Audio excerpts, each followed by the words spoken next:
And you're live? Hello, once again. I have taken over Confidential Cinema once again tonight. I'm main hosting. Henry's at work and still going to be here. That's commitment right there. And I've got in my good buddy, Robert Parker, to help me on this debate. So basically, this season of Debated, we've decided to break apart into teams. I drafted my team. Henry drafted his team, even though he didn't come in second in the championship match, but we're not talking about that. The other guy did. Oh, so tonight it was my turn to pick, and I picked animated. So we each picked a competitor. I chose Kaleb, which was my number one draft pick this in this league, and Henry took Nazario, which is probably the correct two in animated movies. So it should be a very interesting debate.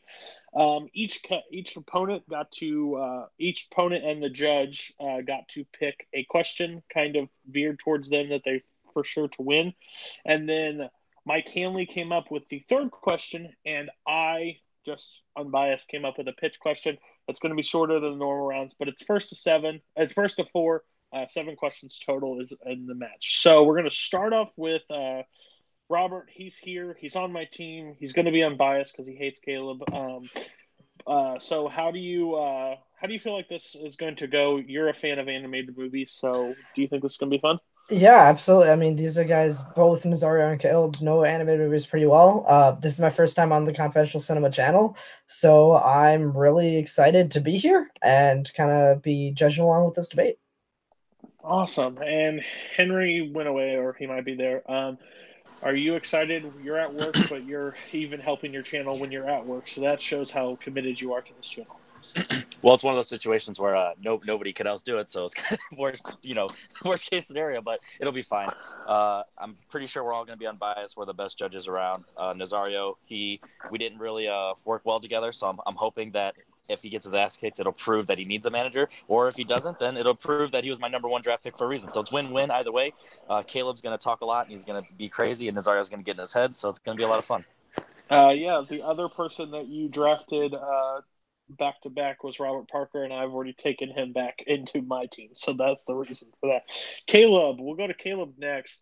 The king of one question away, pretty much. It's always hurt you. Tonight, do you think you're going to have that problem, or do you think you've mastered what you need to do to actually win out against Nazario? I think I've prepped really hard for this. It's an entire area of film that I'm passionate about, that I really love, and so I think I'll do good. I'm definitely gonna bring the heat. It's just about whether or not Nazario can keep up with what I have to throw at him. All right, and Nazario, the last time you were on here, you were in the championship match. Took me down to the last couple questions. Do you think every time that you see a debate or you're in a debate, you're like fire gets reignited and you're like, I just want to debate again. So how do you feel about going against Kaleb, and how do you feel about the topic of animated movies? Well, I like you said, I'm excited. It's been a few weeks. I'm feeling that I might know a lot in this category, although a couple of the questions are kind of out of the usual things we tend to debate about. So that's going to be different. I don't know. I've seen Kaleb. He talks a lot. Sometimes a lot of good points, sometimes a lot of crap. So depends on what the hell he's going to try to throw at me today. But I'm ready. All right. So the first question, this was in the strength of Kaleb, and we went with best Pixar score. So, Kaleb, this is kind of your question. So, you are going to go first, and you will close this question. Basic rules: 1 minute open, 5 minute freeform, minute close. Again, I will. This happened last night. I do not allow filibustering. If you do it, I will make a noise. I won't make it too abrupt, but I will be like, let the other person in, let them talk. I want back and forth. I want an even debate. I want it to be fun and anything. So, Kaleb, let us know what you decided for the best Pixar score. When you think best Pixar score, you got to think of what kind of piece actually enhances the overall film, and there is really only one answer. It's Ratatouille. With Ratatouille, Michael Giacchino's score actually is a character within the film. Whenever they eat the food, different music cues will play to help bring the emotion out within you. It has different themes throughout the music that actually resonate with each character. It overall it ranges the entire film. When it shows the rage with Anton Ego, the fear within Linguini, the optimism of Remy, every emotion is symbolized throughout the flowing, beautiful French score that Giacchino created, and it is the only correct answer. I rest my case. All right, ending early. Nazario, tell us what you picked, and you got 1 minute to do it. Ironically, he's right that Giacchino is a great composer because I also picked a score by Giacchino. And he was also right about saying how music can show emotions. He just picked the wrong movie because Inside Out, it's the best movie where he can really show how different melodies and different tones can emote different actions: joy, sadness, fear, anger. It's a better complete set, and I feel a lot more original and memorable since most of Ratatouille's music is pretty generic. So bring it on. All right, short and sweet for both of you. 5 minutes, free form. It looks like Kaleb was one to go first. So, ready, go. You want to talk generic? Inside Out comes after the point in his career where he started going into the same formulaic stuff. Post Up. Once he won his Oscar for Up, he started doing kind of the same things. You didn't even pick the most memorable. Like Incredibles and Up are better scores, arguably, than Inside Out. Ratatouille sitting at the top of them. So if we're going Giacchino for Giacchino, I have the better Giacchino because mine actually is an enhancement of the film, whereas I can't even think of a thing from your score that happened that is included in the That is Inside actually Out. my problem because I do not remember a single thing about the Ratatouille score. It's just generic French music, and also very derivative. It sounds like every other French movie before it has been. And there's one song actually, Moon and River, that is straight out a copy of the Breakfast at Tiffany music. Allow me to jog your memory then. There is a very memorable scene in the film where Ratatouille and his brother Emile, where Remy is showing Remy is showing Emile, the different foods that he can eat. And every time he takes a bite, the music plays a different cue. When he takes grapes, it's more gentle and sweet. When he bites cheese, it's more aggressive and upbeat. And it actually plays a role throughout the film. And especially in the beginning, you might call it French derivative, but that's a gross understatement of what the film actually is, because when you have the beginning of the film with Gusteau talking about how anyone can cook, it's an optimistic theme, but when Antoni goes on screen, it plays a more subtle, angry undertone of a score, whereas Inside Out really doesn't have anything like that. It's just kind of the poppy fluff that Giacchino started doing post 2010. And if you're talking about emoting with music in movies, Inside Out is your movie. It's Inside Out's got the good music when you are with the joy character, and when you're with sadness, the music turns and becomes more somber. And in the end, it actually mixes both of them because the score actually evolves with the character. In the beginning, it's a pretty simple piano melody because it's pretty basic since Riley's just a little kid. But as she keeps growing up and she keeps understanding her newer emotions, music evolves into a full-blown orchestra. And then you can tell how the simple piano music from the beginning, which is very recognizable, by the way, like I said, if you hear that little piano number, you immediately think about Inside Out. And there is not a single piece of Ratatouille that makes you go that way. So when it grows and then starts mixing emotions, you can tell from the same 5 little piano keys that it's sadness mixed with joy. It's beautiful. And you could do the same thing in Ratatouille. Ratatouille uses violins and strings to create the main component of the theme. Sure, it's got French undertones in French, and it's got French, and it's got French beginning. That's what they use. But that doesn't.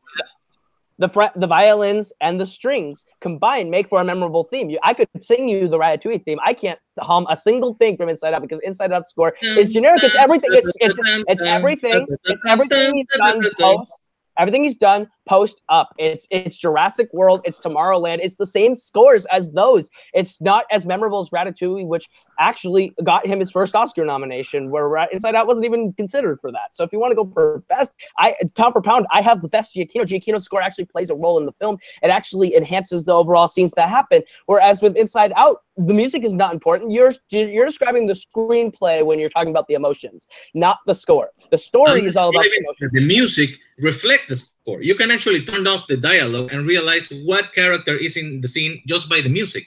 And the fact that it got nominated for Best Score just means the other movies that year really sucked. Doesn't really have to do comparing one thing to the other. The competition was harder when Inside Out was playing in 2015.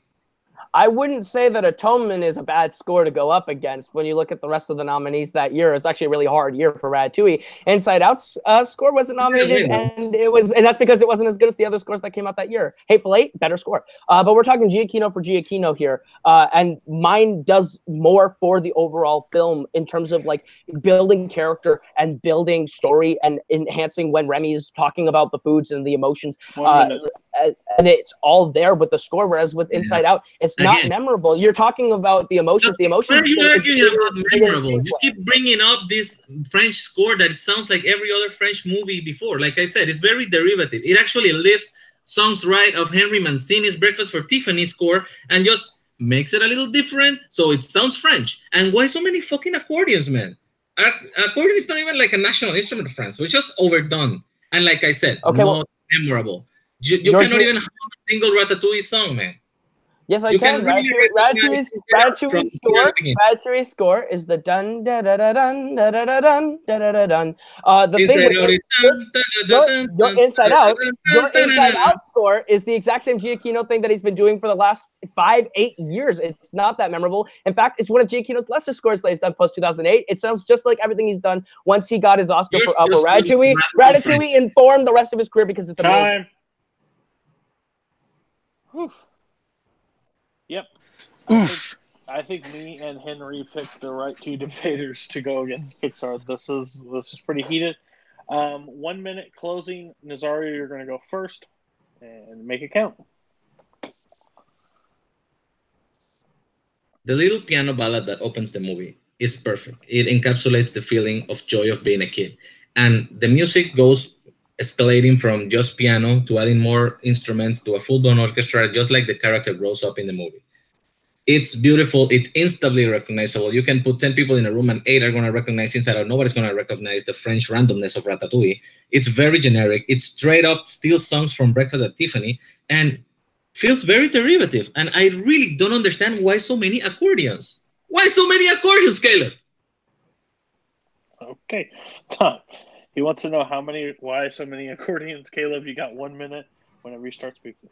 If you want to talk about derivative and generic, Giacchino's been using that piano ballad in every single film post 2009. Your piano ballad is also in Up. It's in Tomorrowland. It's in Cars 2. And you want to argue Cars 2 as his best score? That's what you're doing by arguing Inside Out. It's the same score, just a little bit different. The thing with Ratatouille is it takes an entire culture of French music, and it's French. That's where the film is set. So thank you for pointing out accordions and violins. That's the music that usually is associated. But Ratatouille actually is in the film. The score is a part of the character within the film. Whenever Remy's describing food, whenever Remy's and Gusteau are talking, the music swells and it actually plays a part. When he takes a bite of cheese, it's aggressive, grapes, sweet, and when you look at the overall scope, Ratatouille does more for the film in terms of his score than Inside Out. Inside Out is the same thing he's been doing every year since post Up, and it appears in every single thing he's done. Ratatouille is more important than Inside Out, and frankly more memorable, according to rule, bud. Time. Whew. Interesting first debate. I'm going to let Robert start it out. Tell me who you got and why. All right, so this is really, really tough. These are probably two of the best. For me personally, what I heard from the debate, Kaleb brought up 3 points in his opening. Against Inside Out. So he brought up it's the same thing as Giacchino post 2008. He talked about how it wasn't memorable, and he talked about how his did more for the film.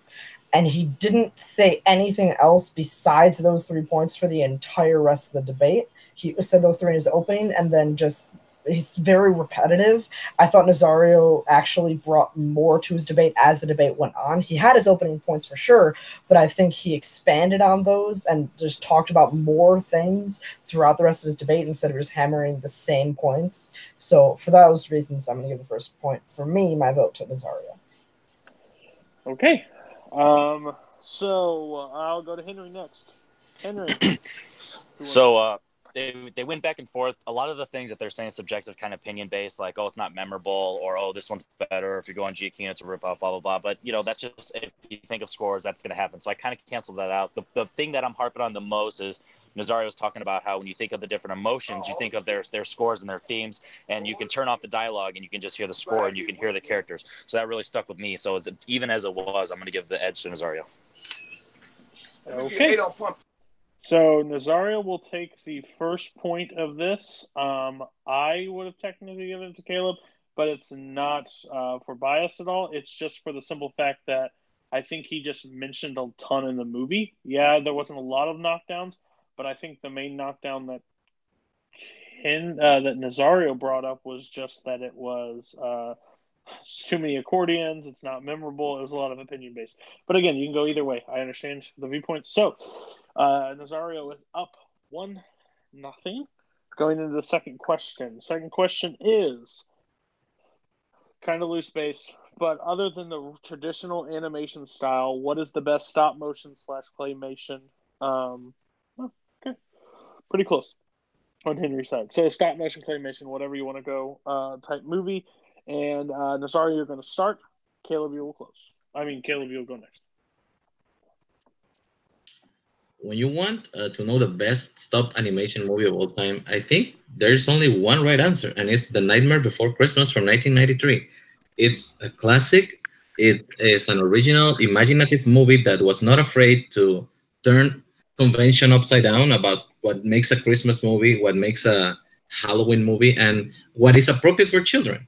It's very memorable. It has great music. It has a great story, and it has become a classic that 26 years later still resonates. So I think that's the obvious one. All right. Shocker. Nazario goes with Nightmare Before Christmas. Kaleb fuming already from the crown from the last one. Here goes. What did you decide? 1 minute whenever you start speaking.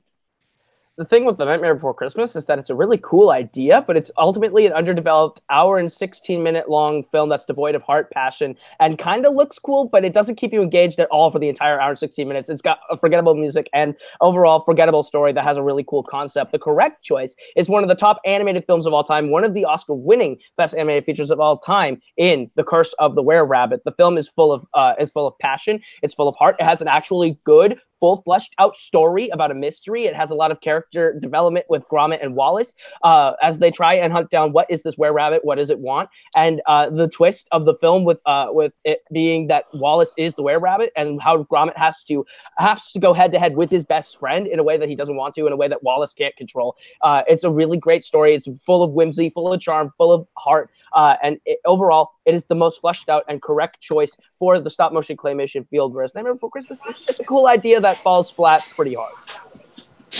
Okay, awesome. I am ready. After hearing what he just said, I am so ready for this. Okay. It's going to get loud. I just, based on what Kaleb just said, it's going to get loud. So, Cody, do a good job of judging. Okay, 5 minutes. I will lap between times so I let everybody has equal footing. Start screaming now. Okay, so I'll go ahead and say that Wallace and Gromit are two of the wittiest, most charming characters that you could put. The dialogue is snappy. The story itself is very quick-witted, quick-paced, and overall has that British wit and charm. Whereas yours it's a Tim Burton movie that lacks every Tim Burton thing that makes it good. You have Henry Selick trying to make a Tim Burton carbon copy parody using ideas that Tim Burton had. It's a good Tim Burton concept, but the story itself falls pretty flat because it's underdeveloped. Wallace and Gromit are classic characters because they were in some of the most amazing shorts ever made. Grand Day Out, Wrong Trousers, Close Shave. When they put them in an overlong movie, they actually kind of run out of steam. And the movie doesn't bring anything that original to the table other than being a longer version of a Wallace and Gromit movie. Nightmare Before Christmas is original, imaginative, has some characters that last the test of time. Everybody knows Jack Skellington and Sally and Oogie Boogie, and they are still being relevant today with today's people because the merchandise alone carries the legend of the film. In Wallace and Gromit, you know them from the shorts, which are way better, which is why people remember them. Who else is in that movie? More characters that nobody cares about. And bringing up that it's an Oscar-winning movie, I remind you, in 1993, there was no Oscar for Best Animated Movie, so I don't know what you want to compare with. Here's the thing, Nightmare Before Christmas, the characters aren't actually that memorable. Yeah, you got Jack Skellington, but no one remembers the other people you said. The thing about Wallace and Gromit, yeah, they're iconic characters, but the thing that happens when you put them in a feature-length movie is you get more time to learn about these characters, more time to hang out with them and grow with them, whereas you also get a full story that is captivating, entertaining, and is actually pretty original, though it takes the conventional werewolf story and flips it on its head in a comedic way, while we also have other performances, including Ralph Fiennes, who gives a fantastic antagonistic performance throughout the film, and Helena Bonham Carter, who is the female lead of this movie, is outstanding. Of course, the Were-Rabbit gives a fantastic vocal performance while also making you care about Wallace and Gromit more in a feature-length version and giving you a better story than they could give in the shorts. Whereas Nightmare Before Christmas, I don't remember a lot about Nightmare Before Christmas. That shows originality. You picked the wrong one. He picked a classic Wallace and Gromit to make into a movie just because people were clamoring for it because of the shorts. Early Man, the newer movie, has more original than that. And Chicken Run is the right pick for a 2000 era top animation movie because that movie actually is original. It brings a war POW kind of camp to a chicken farm, and it's brilliant.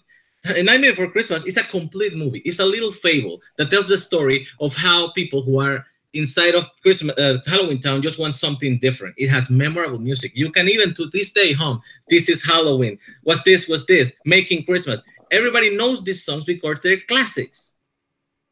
Here's the thing, though. The thing is, your characters, I don't know what they want or care about. I don't care about Jack Skellington. I don't care about anyone else in this movie because I don't know what they want. There's 2 songs in this movie. Jack Skellington, we spend the most time with. I don't give a crap about anyone else in your movie. It's too short, and the idea really falls flat because they don't take enough time to flesh it out. Well, Wallace and Gromit, yeah, they're characters you know from pre-existing things, but they come together in this way, and it works. It works really well. Just because it's not a, oh, this is made for this movie original story doesn't mean it's not good. They don't work the same. They work way better. They work better. You're right. They work better in the shorts because it feels straight out. The story itself feels straight out. And no, it actually feels like fleshed out. It feels like actually it works as a shorter movie because it's meant for small kids. It's for smaller kids that have a shorter attention span. An hour and 16 is perfect. And also, an hour 16 is underdeveloped. To go a little scarier, to go a little darker, and teach those kids before the now millennials with a little bit of darkness, what a little scary means. And it's also a perfect Christmas movie and a perfect Halloween movie because it makes them both. The thing with Nightmare Before Christmas is it's a half-baked idea. We don't get enough time with these characters to actually care about them. Maybe Jack Skellington, but he's in the movie for about 45 minutes. He's in the movie for about 45 minutes. That's not enough time to care about someone at all. The thing with Wallace and Gromit is that we already care about these characters. Now we get a lot of time to learn about them. We get a lot of time to develop that relationship and expand on it. We get a lot of time to take unconventional tropes within the British comedy. The thing with Chicken Run, yeah, sure, it's a good movie, but Wallace and Gromit takes it's a better movie than and the charm of. It takes the whimsy and the charm of Wallace and Gromit and expands upon it in a better way. Mine is a fully fleshed out story that can sustain an hour and a 45-minute runtime. Yours has to run an hour and 16 because they never came up with a third fucking act. Your movie does not have a full story. It falls apart in the development stages because we don't get enough time with these characters because they don't know what to do with them. It's a cool idea that was never fleshed out fully. And the music is just okay. The music is overrated. A Christmas delivery scene and a conclusion. Just because it's longer doesn't mean it's better. It's a complete movie in an hour and 16 minutes. No, it's a half-baked movie because we don't get enough time to learn about these characters or even give a care about them. The thing with Wallace and Gromit will be stricken from the record. Okay. Before we start the closings, I want to use one of my manager tools to give one thing to Nazario. Cool? Cool. All right, so Nazario, everything that he's going to be saying, don't let him get you on the defensive. You have a strong argument, keep that going, and just don't let him emotionally get you defensive. Just stay true to your argument and don't fall into his trap. I'll use one of mine as well. Kaleb, stop focusing on movies that don't fucking matter. Focus on yours versus his. And don't try to reiterate, try to focus on something new. Okay? 1 minute, Kaleb will open. Nazario will close. This is why managers is awesome. Yeah.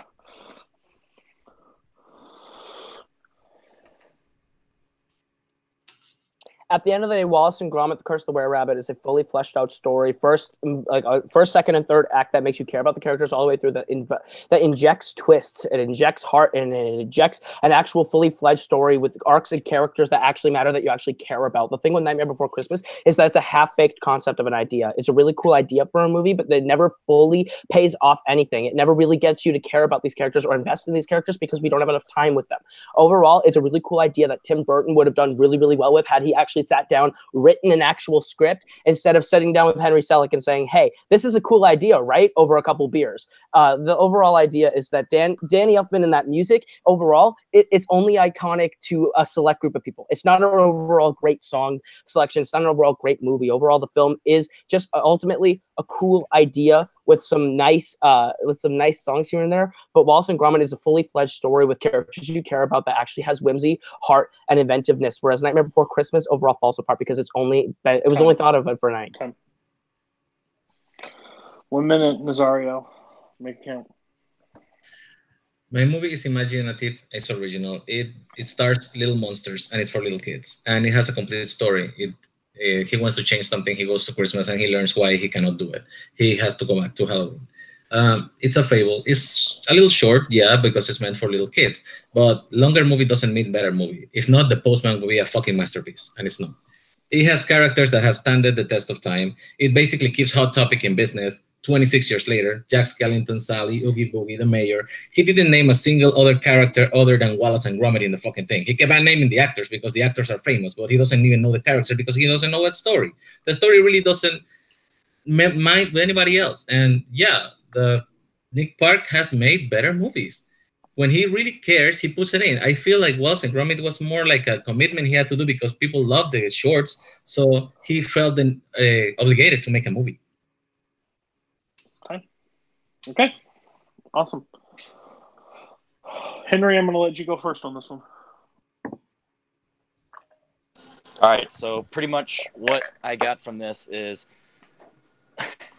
similar to what you said when you gave Kaleb his hints. Don't just keep repeating it. Similar to what he did in the first one. He just kept repeating the same things over and over again. And, he had some decent arguments, but I didn't really hear enough on why his movie is better other than it has a full-fledged out story. And Nazario really hit it home, too, at that end. With you actually talk about more different characters. So I'm going with Nazario. Kind of big on this one. Okay. I'll go next. I'll let Robert decide it. I'm going Kaleb. I agree that he did map out points, but I think the points against are super strong, and I don't believe that Nazario was able to counteract them. I think that was the biggest problem. Like he said, it's a short movie. He just said, yeah, it's short because it's for kids, but it's like he didn't really counteract that there's no third act. There's no actually delivery point. He said it in the end, but at the end of the day, it was like a little too late because it should have happened in the middle, and you were able to get grounds. I don't care that he wasn't able to mention a lot of characters. I think Kaleb kind of put Nazario in a place where he had to bring up, like, he brought up like Chicken Run and Hot Topic and stuff like that are great, but that doesn't mean it's the best movie. It just means the merchandise sells. So I would go with Kaleb pretty handily on this one for me. Me and Henry are opposite. Shocker. Robert, but I could be wrong. You let the decision preside. So yeah, this one's interesting. I actually am gonna agree with Cody and give it to Kaleb because I think Nazario did not have a good counter. Caleb's offense was very, very good, and he didn't bring up a whole lot of new points in the closing, but he did in the main round versus his opening. And I don't think Nazario defended against those points very well. So as much as I really do think Kaleb did get a little bit lost talking about movies that don't matter, he stayed on track again after the help from his manager. So I think Kaleb won that one. Yeah, that's one of the main reasons why I had to hop in as a judge. This is why managers rules, by the way. Anyway. Because he was trying to focus in on Chicken Run and stuff like that. I'm like, please do not get off this topic. So it was fine. It's really funny. Nazario left. He's so pissed he lost Nightmare on the Christmas and he left. No, okay, he's back. So here's the main thing. It's funny that both the people that we picked the categories, it went reverse, which I don't think anybody expected to happen. All right, so this one's a blind fight. You're not going to get as much time. You're going to get about a 3-minute middle, but I'm going to give a little extended on the open so you can pitch your story. I'm going to go Nazario because he's the highest ranked between you guys. So he's going to pick his numbers first. Basically, you're going to pick two sets of numbers, 1 through 5, 1 through 5. And this is going to be, I'll tell you what you're pitching after. Okay? So, Nazario, are you there? I don't see you on screen, so I have no idea. Does anybody see Nazario? I don't see him. Okay. The fun thing about being live. Okay, there he is. Nazario. There he is. Nazario, you good? Maybe I had to switch to my data.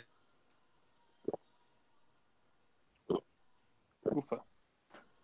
From my phone because hello. Hello. Yeah. Okay. Let's go, Panama Internet. Yeah, but it happens. Okay. So What happened? I missed the whole Robert thing. Oh, Robert. Oh, I won. Caleb. Oh, you lost. Oh, shit. You both lost. I didn't agree at all on that one. I was actually pretty surprised. Good job, Caleb. It's okay to be wrong. No, I'm just kidding. So basically, how this one's going to work is it's a pitch round. You're going to pick a number 1 through 5 and a pick number 1 through 5. I'm going to tell you what you're pitching after you pick out both yours. So Nazario, give me two numbers 1 through 5. 2 and 4. Okay. And Caleb. And I could pick any number in any order, just not 2 and 4 in that order. Yeah, not 2, not 4. Okay. So you can do 4-2, whatever. Sure, 4-2. Why not? Okay, opposite. Cool. All right. So, give you a second kind of thinking, but okay. So you're pitching the next Pixar movie. Your main star, this is Nazario first because you will open. Main star is Sylvester Stallone. And the character is a chicken. So it's a chicken starring Sylvester Stallone. And so you get no advantage. Caleb, I'll tell you right before you start yours. I'll give you about 30 seconds, but you'll have about the same amount of time. Okay? Okay.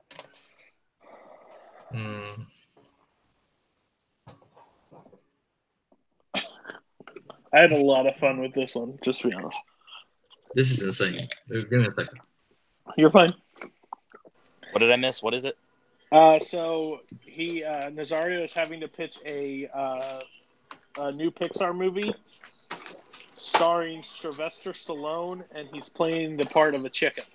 So, Didn't he voice Chicken Run? No. I don't believe so. No, he did not. Mel Gibson. That was Mel Gibson. Can you imagine? Oh, Go ahead, Stallone. Adrian. I was thinking of the same person. You got it, Meg. Maybe. See what happens when you're at work.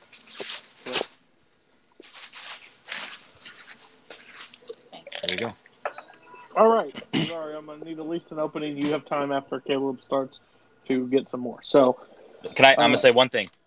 Nazario, have you seen Fantastic Mr. Fox? Yes. Think of that, if you can, to help you a little bit. Not So like Pixar. a rip off, but think of that style wise. So. Hi. Okay.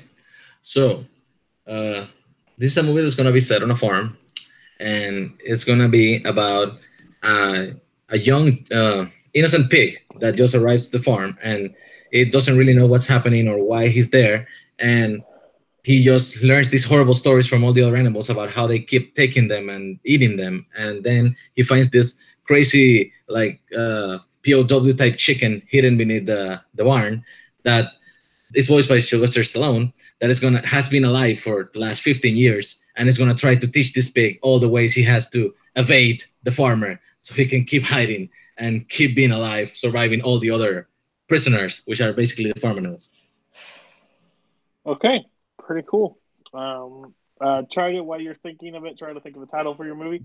Caleb, your movie starring Robert De Niro is voicing a bear. So I'll tell you all the options after it, which I am very curious on the options. Roar, I'm a bear. You talking to me? Talking to me? You talking Yeah. to me? You stole my picnic basket, you son of a bitch. Cock-a-doodle-doo, I'm a chicken.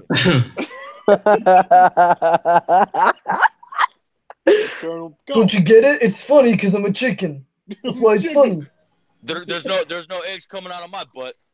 Oh God. Okay, got it. Okay. 1 minute or give or take, you get some pitch time, so I said that beforehand. Oh wait, Caleb. Yeah. Focus on the original story. Yes. And when you get into the main arguments, don't just hammer up the same points. You got to be original throughout the entire thing. Okay. Spoiler alert! If you keep saying the same 3 points, I'm gonna vote against you again. I'm willing to vote for you, just not with the same 3 points. Shut your mouth. Spoiler alert, you're at work, you're not really listening. All No, right. no, look at my age, you fucking douchebag. All right. Go ahead. Sure. Okay.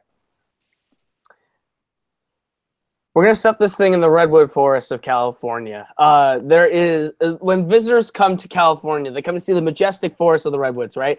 Well, what they don't know is within this forest, there's a colony of bears. And this bear colony, and within this colony of bears is an organized crime ring. Robert De Niro being one of the top hitmen for this organized crime ring of bears. They like to rob the tourists' campgrounds when they're not there. It's a whole operation, right?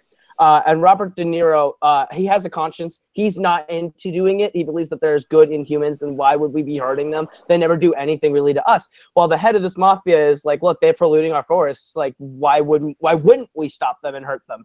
De Niro, however, he's got this conscience, and he's like, you know what, I can't do this anymore. So he, while leading them on the next sting operation to take the stuff from the humans, sabotages it and goes on the run. So this head bear, head bear, voiced by Al Pacino, sends his men after Robert Redford the bear, who goes on the run with one of the humans who catches them. While Robert De Niro, right? Sorry, is on the run after Robert De Niro bear, who is on the run with a human who caught them, and he takes the bear with the human with him, and now it is a buddy sort of film about these human and the bear starting to learn to understand each other while on the run from the other bear colony who feels betrayed by Robert De Niro. I'll get more into the opening. Okay, so Pixar, you both went super dark. I'm really excited to where this goes. I'm going to give about 3 minutes. If it's good, I'll let it continue, but whenever you start speaking. I would like to begin. I'll give you a name for your movie. It's called Chicken Run 2. What you just did is you just did Chicken Run all over again, except because the pig is Rocky, the Mel Gibson character, and your POW is Gretchen, or whatever her name is. And the thing is, I don't need to see that again. I already saw it, and better in this sort of comedy way, whereas yours is just kind of, I don't really know where it goes. Where are you going to go I have no idea where my movie's going. My movie's going. It's a POW chicken camp. What else do I need to know? It's Chicken Run. He acts like it's a POW chicken camp, but actually because he has this fantastic rivalry with the owner of the farm, which is this menacing big guy played by Arnold Schwarzenegger, playing in the real life rivalry. But what the chicken does not know is that he has been hidden for so long that the world has changed, and now the farm has been inherited by the fucking movie. I'm not into an animal sanctuary, but he doesn't know that.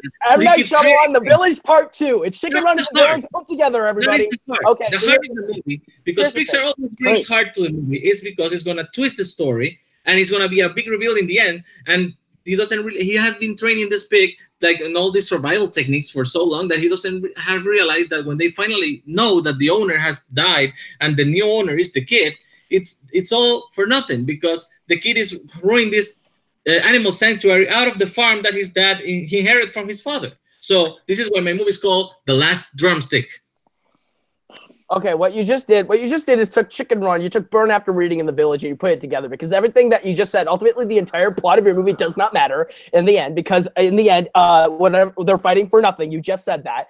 It's the same characters and same character arcs as Chicken Run, but reversed, and I don't really want to see that again. And you also have thrown in the extra element of this like village-style twist of the world has changed on the outside. This sounds like too much, and it does not blend together. Whereas mine is an actual good crime sort of story, and it has this human connection of a bear and a human working together. It's kind of cool. It's not cool. It's very You know what you pitch me? You pitch me a DreamWorks movie. One of those run-of-the-mill things. Some DreamWorks movies are better than Disney movies at times.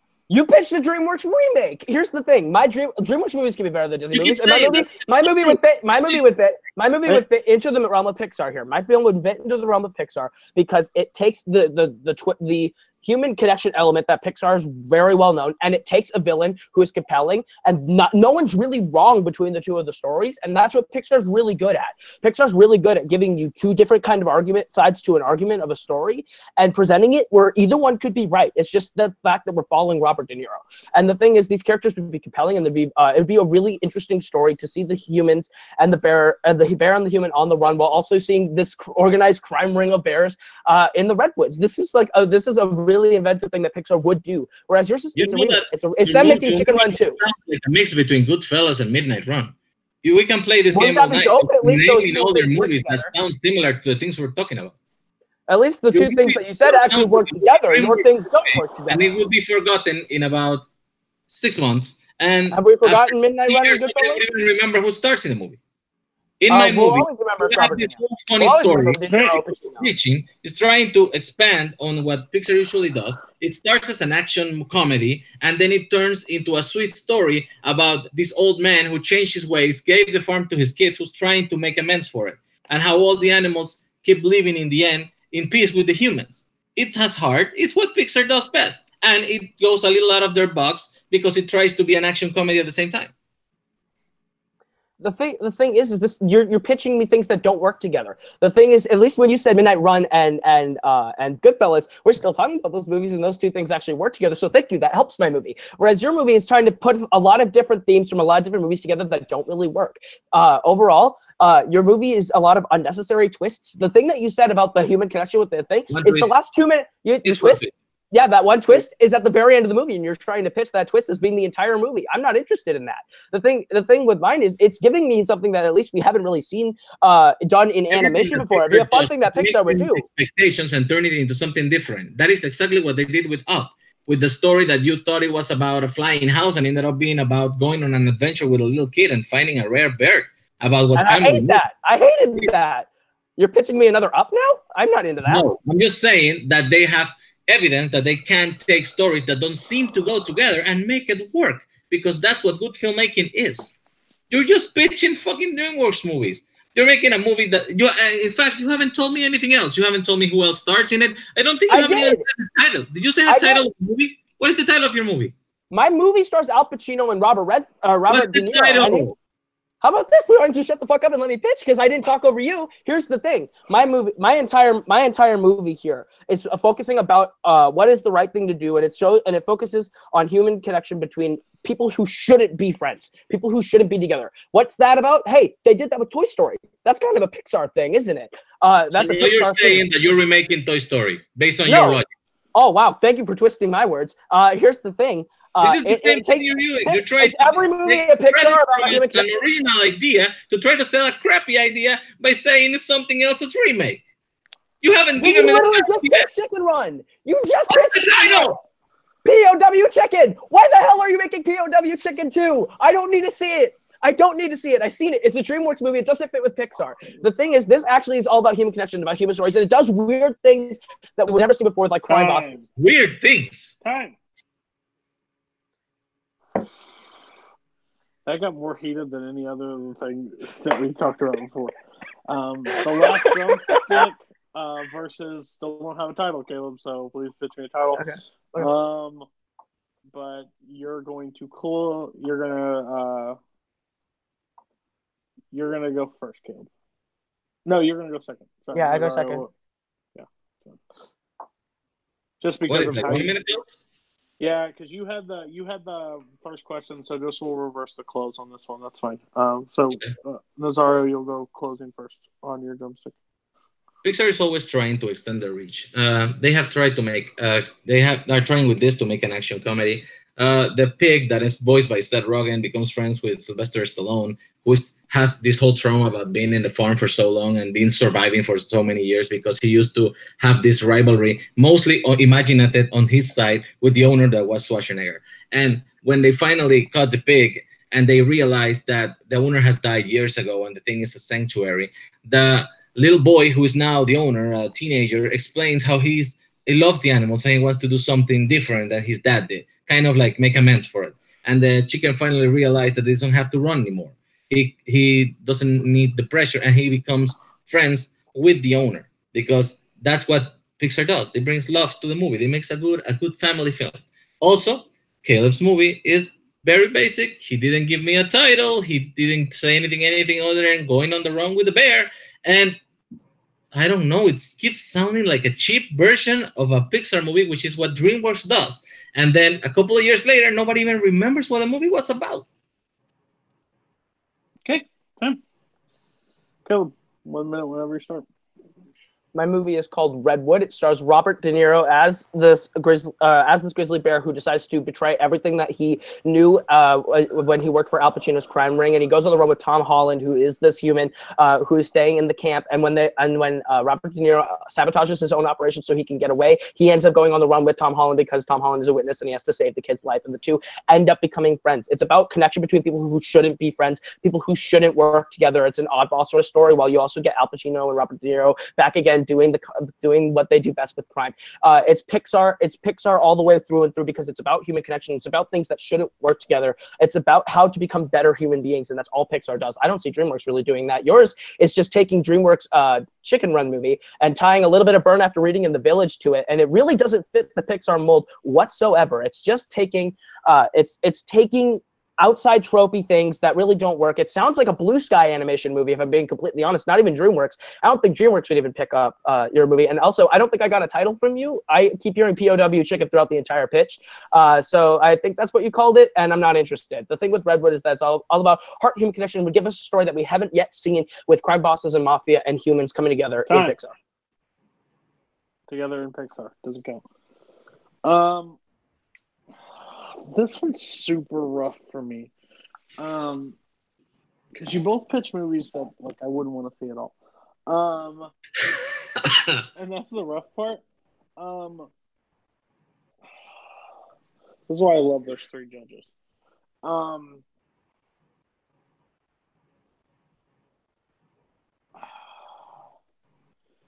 It's kind of like in the championship match, where the two people just pitched like remakes and stuff, and it was kind of hard to fight it. I just heard that there was not a lot of takedown of what Caleb was spitting. I don't think Caleb was completely correct, but I wanted Nazario to counteract it at one point, and he didn't. I think he pitched me on a full movie, but I just don't feel like when it came down to debate, I feel like he didn't shake off Chicken Run 2. And that's kind of where I'm at.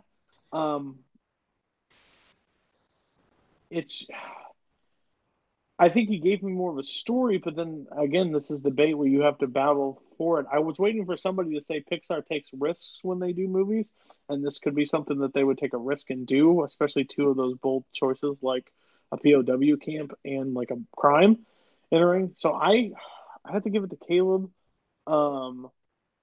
But I mean, Henry and Robert could have heard something that I didn't. I had to keep time and stuff. So, by my tallies, it would give it to Caleb. I'll go Henry next. I'll go Robert next. I'll go Robert. Oh man, this one's really, really tough. For the record, I think Caleb's movie should have been called Grin and Bear It, but that's just me. Respect. This is really tough. I think the question was pitch the movie based on this, pitch the Pixar movie based on this character and this actor. And I think Nazario pitched a more fleshed out movie. I needed to hear more from Caleb about his own movie in the middle debate section. I heard a lot against Chicken Run 2 in the Village and Burn After Reading, but I didn't really hear enough supporting his own movie and fleshing out his own pitch. So I need a little bit more from that from Caleb. So my vote's going to Nazario for this one. Fair enough. Henry. All right, so I'm at a disadvantage here because I was super busy when this all happened. So all I was able to hear was a lot of knockdowns, and I was able to hear a lot of knockdowns on Caleb for Nazario. So I got to give it to Caleb. Okay, fair enough on that one. That's unfortunate, but thanks for still being judge here. So, your other choices could have been for For the record, Gritted Barrett is now the official subtitle for Redwood because that was way better. And for the record, the title of the movie was The last drumstick. Yeah, I remember that. The last Chicken. drumstick. Yeah. Oh, okay. I forgot. All I heard was POW chicken most of the fight, so I forgot. You kept saying POW chicken. Yeah, he didn't say that once. Oh, well, you put those words. I think you said it. I think you said it once, and I ran with it. But yeah, whatever. You can't put POW chicken on a poster. I promise you that. Okay. So the other ones you could have gotten were Arnold Schwarzenegger, Dolph Lundgren, Jeff Bridges, and your other animals were a cat, a moose, and a shark. I need a Dolph Lundgren movie. I need that. Need what? Dolph Lundgren what? A Dolph Lundgren movie where he's voicing a moose. Okay, so the final question. This may bring up bad memories for one person. So pitch the best Disney song. I kicked Caleb's ass in the first, like one of the first debated parts on Confidential to this question. So they both picked. I let you close. It's topsy turvy. So what's going to happen is Caleb, you will open and you will go first on the close. Nazario will go. He will go second and close because just vice versa because I let that happen the other time. So okay, Caleb. So you're going to open, but you will also go first in closing. So again. As a judge, focus on the song. I have a question. So is this like they make up a song for a movie they make up, or is that they make up a song for an existing movie? No. This is the best animated song. Just best Disney song. Oh, I thought it was pitch best. No, okay. No. Sorry. No. Okay. No, just what is the best Disney song? Okay, fair. Best Got it. Disney song. You again focus on the song, focus on what it does to the movie, focus on what his song does for the movie. Okay. 1 minute whenever you start.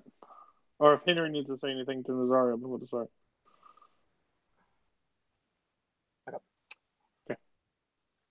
In The Princess and the Frog, the song Friends on the Other Side sets up the characters of Naveen and Lawrence and their motivations all the way through by having Dr. Facilier lay out how Naveen needs money and that he needs to marry rich, and how Lawrence wants the respect that Naveen has as a character. It also has a lot of ambiance and tone that is extremely different from anything else that Disney has ever done, and it does it in an established sort of creepy supernatural way by creating the sort of presence of an otherworldly whatever. It's unique, and it makes for a better, more re-listenable song all the way through and through. Friends on the Other Side is the most unique Disney song, and that is why overall it comes across as one of the best because it takes risks and it's something very different that Disney has ever done.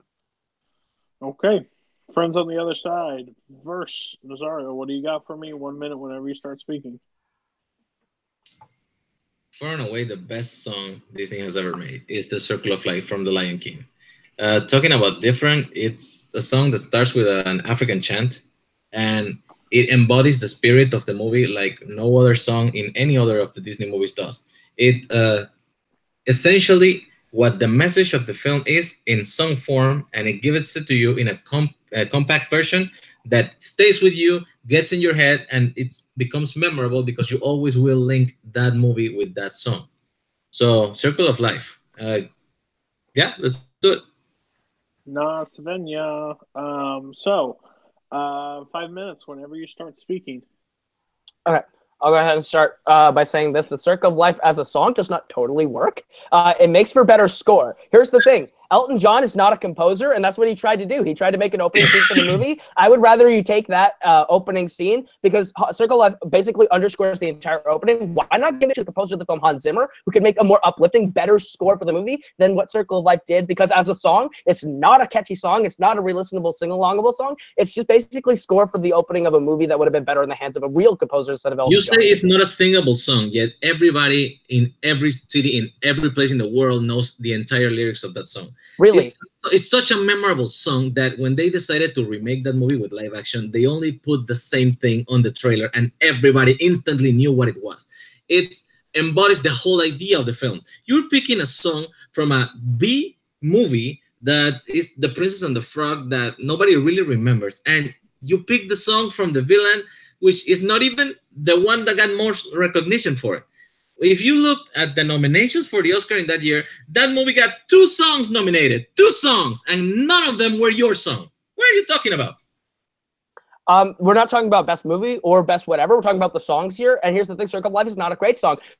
The only thing people sing are the gibberish sort of lines at the beginning that they never get right. No one actually knows the lyrics to the beginning of The Circle of Life. You're just singing syllables that doesn't make for a good song. No one can sing anything past Na Cigüeña. And when you look for Friends on the Other Side, Friends on the Other Side actually establishes tone. It establishes a lot of presence for that villain and gives a lot of stakes to these characters by showing that what's exactly on the table between all 3 of them, and actually adding an ominous presence. Where Circle of Life is not that. It's just score. You're arguing for the music. The music is memorable, not the lyrics. And to me, that doesn't make a good song. That makes a good opening piece of music. Singing the lyrics in English.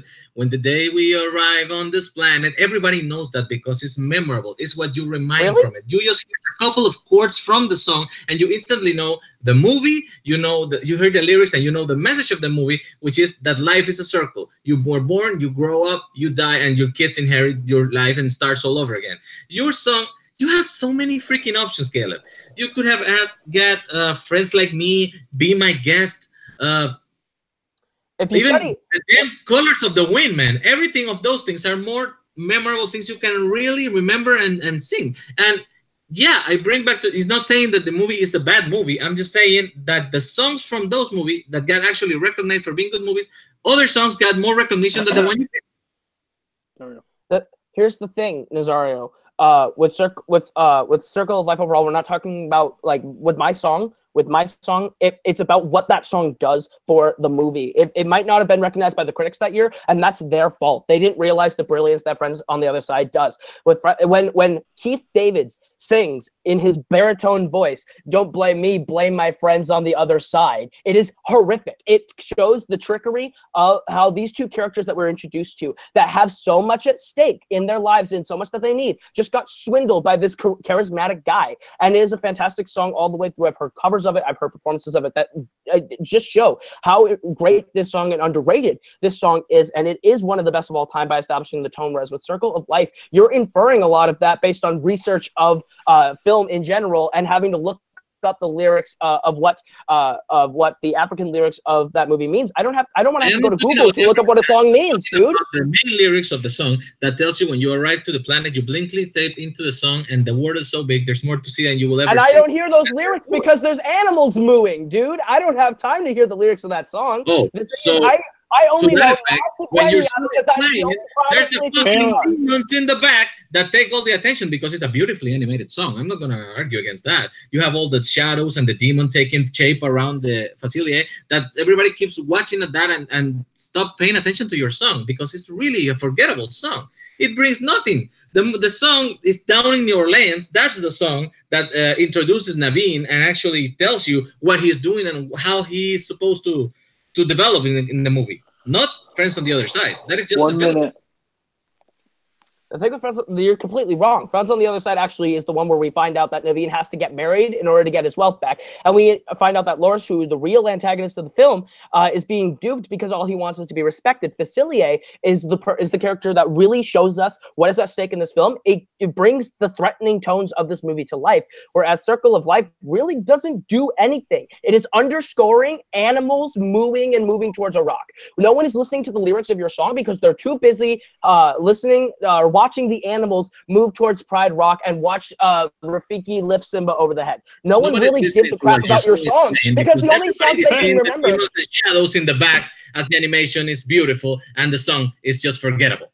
The only part of the song that we can remember is the Na Cigüeña because that's the only featuring part. It's really a score. Why didn't Hans Zimmer do it? Time. It's Na Cigüeña, so stop saying nah. So you got 1 minute. Whenever you start speaking, Kaleb, you're actually going to go first because of the mixed order, and then Nazario will close it out. 1 minute whenever you start speaking. If I have to look up what your lyrics mean, that's not a great song inherently. It's basically a piece of score, and if we're going for scores, I'd rather hear an opening theme composed by Hans Zimmer, who is the composer of the film and should have done it over Elton John. The thing with Friends on the Other Side is that it does actually set up these characters. It gives you stakes. It shows the threateningness of this character, and it's better than Almost There and Down in New Orleans, because Down in New Orleans is kind of just a catchy trumpet solo and about it, and Almost There is flashy animation and a solid amount of music, but not really lyricism. Friends on the Other Side is the best song for the movie, and also in the best of the Disney pantheon because of what it does as a song and how listenable it is, because it's dark, it's twisted, it's something we never really see from Disney, which is this dark, supernatural, eerie presence that comes through. When we're looking at the song, the lyrics themselves, I Got Friends on the Other Side, implies that there's a supernatural, demonic presence to it, which has never been done in Disney. And Keith Davids performs it to perfection. Circle of Life would have been better if it was a score done by Hans Zimmer, because no one can really sing along and has to look up what it means on Google. Time. Nazario, whenever you start. Circle of Life is a movie it's a song that stands the test of time. You're talking about the beginning of the song. The song has lyrics in English that actually sell you the message of how life is a circle and comes back around. It's a song that is instantly memorable. That's what they are using it exactly like it is on the remake. Everybody 25 years later still knows the whole thing, and they haven't put out a single song that is even close to it until Let It Go, that it was in 2013. And your song, like I said, yeah, Circle of Life, it got recognized. It's one of the 3 songs that got nominated for an Oscar in my movie. And yours had 2 other songs that got nominated and not yours because it is forgettable. You're trying to tell me it's this magical, dark story when the whole thing is really beautifully animated, because all the demons and the shadows on the wall take all your attention from it. But nobody really remembers the lyrics. Even you had to tell me that the guy was called Facilier, so I even remember. Everybody remembers the trumpet song, Down in New Orleans and the Frogs, but not that song. Never wanted to smack the shit out of somebody so bad in my entire life. I know, I'm sorry, Cody. It's fine. It's just the passion I have for that movie. Robert, I'm gonna let you go first. Yeah, thanks, man. You're so welcome. I got your back. All right. So both debaters were kind of talking about how, yours isn't the most memorable from your movie, so that kind of canceled out. Your attacks on each other canceled out a lot, because a lot of it was like, oh yeah, that's applicable to your movie too, or your song too. Like, oh, you don't know the word. Kaleb was said, oh, you don't know the words to Circle of Life, and then Nazario was like, well, you don't know the words to Friends on the Other Side. So a lot of that really canceled out. So I went more on the support of their own argument, and I have never seen somebody dissect a song like Kaleb did. So I'm going to give the point to him. I thought his defense of his own point was a much stronger argument than Nazario's defense of his. Okay. Henry, who you got? Nazario, I'll explain later. What did he say? He said Nazario, he'll explain later because he's worked with a customer at the second. Wait, I still don't get you. What? He voted for you. He voted for you. Oh, okay. He voted for you. He's working right now, so he can't explain the second. Yeah.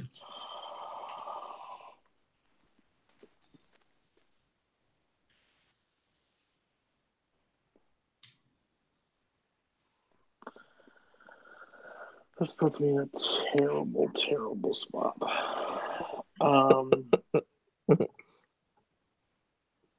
One, because I haven't voted for Nazario all match.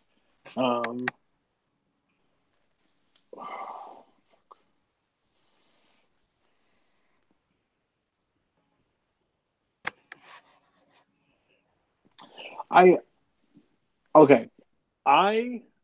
think that a section was great of it, of the song. I think that was a beautiful way of putting it. I'm going to give the edge to Nazario on this one. For the simple fact is, I think the hits that were given were not they were super strong opinion based, which I know is a part of a battle, but I think that was very loose on the terms. Basically, where it came down to for me is, I think one of the strongest hits against it was there were 2 songs chosen. And I'm not saying the Oscars matter, but it was one counterpoint that I didn't really get it. Yes, the Academy got it wrong in his eyes, but does that make, I didn't see, why it's the best song of that film. So I'm giving it to Nazario. It's 2-2. I can explain why my thing now. Go ahead. All right. So ultimately, everything that I got from Kaleb, similar to what he says with a lot of his arguments, it's just one of those biased things where he's just knocking it down because he knows it's a great pick, and he just kind of has to go with the cheap shots. Similar, like, oh, you can't understand the words and stuff. And Nazario really encapsulated why it's like important and beautiful and all that stuff. And that's all I can do for right now. I think I think Kaleb may hate me forever for that ruling.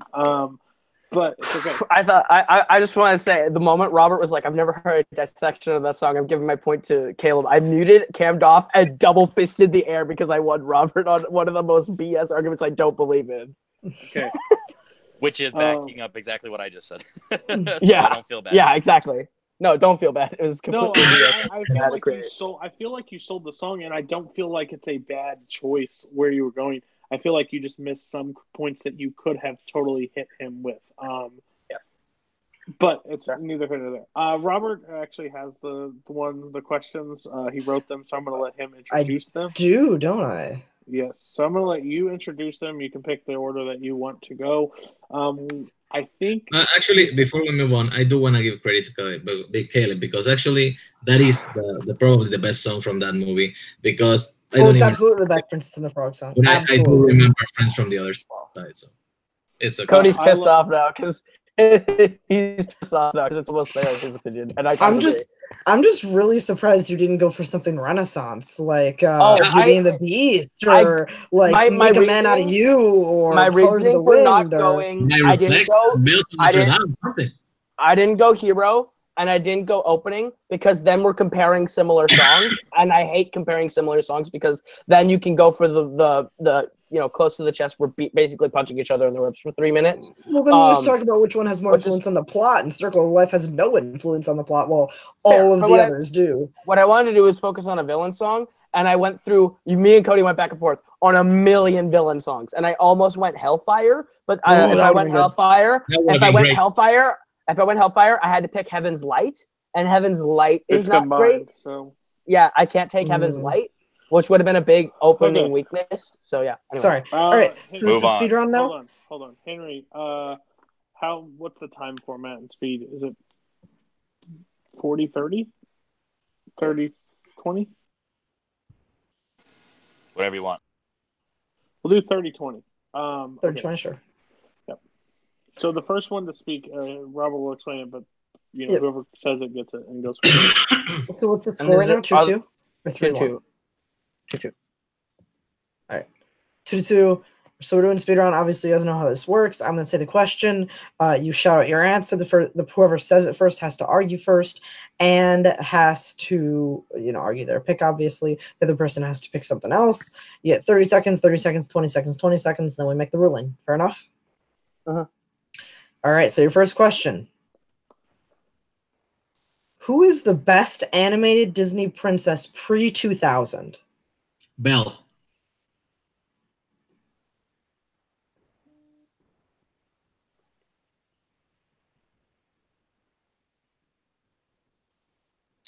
Mulan.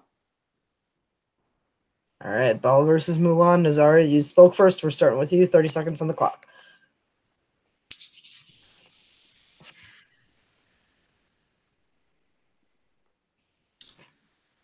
Belle is the first princess that actually presented some form of independence. She is his own person. She is educated. She reads. She helps her father with his inventions. She is her own character. She doesn't depend on the prince coming to save her like all the princes that came before. Mulan is not even technically a princess. I mean, you can call her a princess because she's in the princess lineup, but she didn't even chose to take the job that the emperor gave her. So she's just, another character. And she is more ended up trying to be agreeable with the general of the Chinese army, which doesn't really make her special. Okay. Kaleb. Where do we start?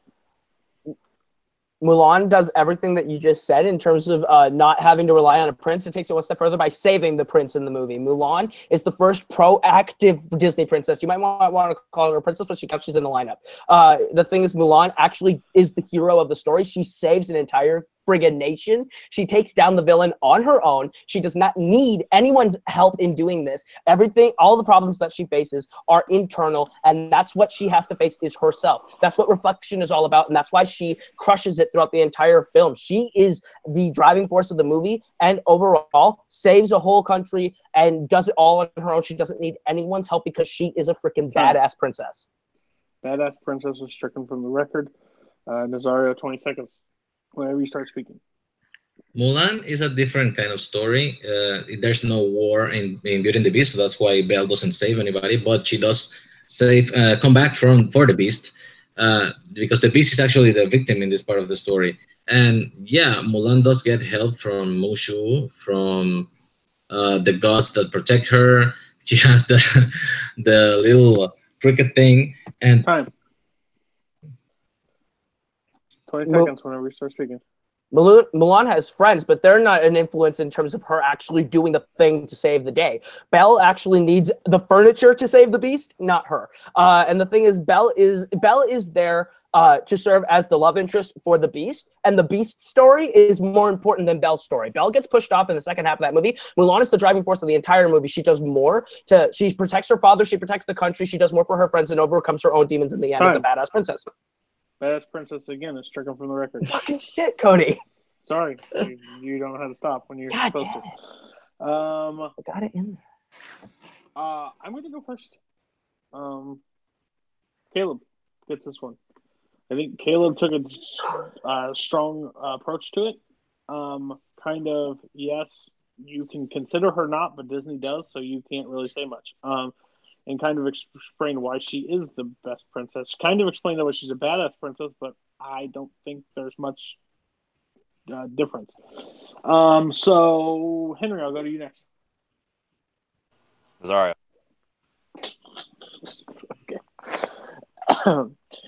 Okay. Robert, finish. Who wins? I'm also going to give this one to Kaleb. I think Kaleb had a much stronger follow-up than Nazario did in that second round of arguments. I think both had very good openings, and I think Kaleb countered the point really well, saying that, well, she is a princess. She has to face herself. She saves the nation. She does more. She's the driving force of her story. That was the biggest thing that really hit it home for me in Kaleb's clothing. So, Kaleb. Okay. So, Kaleb, this is game point for you. If you do not hit it, we'll go to the final question, and you're damn right I will be stepping in before that moment happens. Hit us with this next one, Robert. All right, this one's a little bit interesting. What is the best animated movie of 2018? Spider-Man Into the Spider-Verse. I Love Dogs. All right, Kaleb spoke first, so 30 seconds on the clock. Kaleb. Spider-Man Into the Spider-Verse on an art level does something that's never been done before in the terms of in the world of animated films, and also in the terms of story does something we've never really seen. It takes the character Miles Morales, who we have never seen before, and tells his story on screen while also bringing in simultaneously a bunch of multiple universes which we've never seen on film before. It takes a lot of firsts and a lot of risks, and they all pay off as we learn about Miles and how Miles finds the power within himself to be the best that he can be. Whereas Isle of Dogs is a really nice picture, a fun stop motion frame by frame, but overall the performances are lackluster. Time. And nothing gets cut out. Good job. Nazario, 30 seconds whenever you start speaking. I Love Dogs is definitely a Wes Anderson film. It has a heavier story about a nation that it's like two families that had arguments about cats and dogs for years, and then how it became a political issue. It has beautiful, gorgeous animation. The story is told in Japanese with subtitles, which is so particular for a movie that is not actually made in Japan. Spider-Man and the Spider-Verse is a fun movie. It's a Miles Morales movie. It brings a lot of characters but does nothing with them, and it feels like it doesn't run a meal. Run of the mill will be stricken from the record, judges. 20 seconds whenever you start speaking, Kaleb. it takes a lot of risks with Miles Morales. It talks about the characters in that society and how each of them have their own problems. Peter Parker is going through a divorce and how to learn how to be the best version of himself. Well, Miles has to figure out how to become a confident person and find the power within himself to be proud of himself and not just have to live up to the expectations of his uncle or his dad. Isle of Dogs doesn't have anything really deep to deal with. It has a deep setting, but overall it's about a boy trying to find his dead dog, and it's really boring. Time. I got caught up in the argument, so 5 seconds over. So Nazario will actually get 25 seconds whenever you start speaking. The heart of the movie is what you just mentioned. It's a boy finding his dog, the love of the relationship that they have, and how by doing this, he goes against his family and he saves the whole nation of dogs. It's a beautiful film with a beautiful message and a great story. Miles Morales gets upstaged in his own movie by Spider-Gwen and by the real Peter Parker, which should never happen in a movie. It's more interesting what is happening with the other Peter Parker and his divorce, and Spider-Gwen and her story about her dead best friend. Sorry if you have to. Okay. Henry's going to go first on this one. Kaleb had it all the way until he did what he does always with the subjective thing. It's just a boring story. It's like, that's just so subjective. You wasted time saying things like that, and he had it all the way to the end. And then Nazario was able to close out, and he's like, that's a perfect story, a boy and his dog. And Spider-Gwen outshines Miles Morales in his own story. So something that Kaleb could have counteracted with that beforehand or set it up perfectly really upset me, because like if you see on my thing, which by the way that's why Nazario was up and that last one I went, but I have Nazario literally by 1 point because that last point Kaleb had it the entire way and then he just kind of wasted his rebuttal, so I'm going with Nazario, which is going to seem biased, but you know I got my paper. Okay. I'll go next. I'm different because I think Nazario and him did the exact same thing. Nazario said they didn't do anything with the characters, which is your opinion based on that, because I think Kaleb described what they did with those characters and why they drove them home. I think Nazario started off really strong with his opening, but he was going really hard because Kaleb was hitting super hard. But again, what's shocker? The two judges are split. They've both split the entire flipping way. So, Robert, congratulations. You get to decide this, or we get to go to the next question. This is the worst. All right. So, okay. I think when it comes to attacking the other person's movie in their debate, I think in his opening, Kaleb did a better job of attacking Isle of Dogs than Nazario did attacking Spider-Verse. So for that reason, I'm going to give it to Kaleb, and your winner. In a tough we don't say that. Okay, well I'm saying it because I don't give a crap. The winner goes. The winner goes to Kaleb Coho, taking down the first of Henry's competitors, putting Team Newberry up 1-0. Again, super hard. I've never wanted to beat the hell out of my competitor so bad. I think me and Henry wanted to jump in about 45 times. But that's what this is about. The next one's coming up and will be super close and super hard. I think Nazario is going to be more upset for Nightmare Before Christmas versus anything. But we'll definitely see moving forward. I'll go to the winner today, Kaleb. How do you feel? You've actually been able to pull it off for once. Yeah. It feels so good actually getting it on the last question. Winning before the last question. I feel so good right now. Nazario gave me one hell of a fight. I really thought I was losing that last one because I thought his closing was stronger. And I was wow. I feel really good right now. I'm super excited. But yeah, Nazario put up one hell of a fight. Sorry for beating you on Nightmare Before Christmas, but you beat me on Ratatouille, so we're toe for toe, tit for tat there. All right, fair enough. And Nazario, how do you feel? Do you hate me as a person? Do you hate Robert as a person? Do you wish that you would have consulted with your manager, or whatever you want to call it, beforehand? What's going on? Actually, that's the one I actually heard the most, the Nightmare Before Christmas one, because I did think some things were missed. I don't know if it was the connection issue or something, because you said that I didn't argue the fact that it was like an incomplete story. I actually said that it had the whole arc and I mentioned the 5 main elements of the movie, but I did it really fast. And I went. It was like I said, Caleb throws a lot of shit, and apparently some of that sticks to the wall. So I don't know that one. I agree. I heard your closing. That was I was really baffled when they said that you didn't do that. So yeah, it's like the title of the pitch too, because I said that twice, and I keep saying about POW chicken, but whatever. So it's fine. Caleb is a solid competitor, and sometimes you find yourself against the wall with things that you try to come back from, and I'm upset at myself because on the best princess pitch I figure out like 3 or 4 things to say against Mulan after the time had run out, but I guess that's what happens when the time is so short. And yeah, probably I should practice more with my main guy here, Henry. A lot of this is technique that I need to get better at, mostly because it's kind of hard to like actually speed fast when English is your second language. So yeah, there's only better to. The only thing is to get better, right? And keep going. Yeah, absolutely. Just to do a counteract point, I did say that I wanted to hear more, but for Nightmare on Christmas, I just wanted it brought up in the main fights. Last bit Stitch Everett wasn't enough for me.